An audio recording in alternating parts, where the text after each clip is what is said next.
আসসালামু আলাইকুম, সবাই কেমন আছেন? আশা করি সবাই ভালো আছে। এটা হলো আমাদের ওয়াশরুমের ওয়াল। তো এখানে এটা নতুন করে করা হয়েছিল এবার।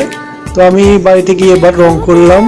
রং করার পরে দেখলাম পুরো ওয়ালতেই ফাঁকা ফাঁকা লাগতেছে। তো মাথায় একটা আইডিয়া এলো যে এখানে অন্য একটা কালার দিয়ে আমি কোনো একটা ডিজাইন করি বা কোনো একটা ফুল বা কিছু একটা আঁকি, তাহলে দেখতে সুন্দর দেখা যাবে। তখনই আমি বাজার থেকে রং নিয়ে আসলাম, এসে আমি এখানে একটা সুন্দর একটা ডিজাইন করলাম। তো কেমন হয়েছে বন্ধুরা, আপনারাই বলে যাবেন ডিজাইনটা কেমন হয়েছে। ডিজাইন করার পরে দেখতে বেশ সুন্দর লাগতেছে। আমি তো করার পর আমি তো পুরাই অবাক। দেখেন, আপনারা দেখেন কেমন সুন্দর লাগতেছে। ফুল সাইডে পাতা পাতা দেখতে অনেক অসাধারণ সুন্দর লাগতেছে।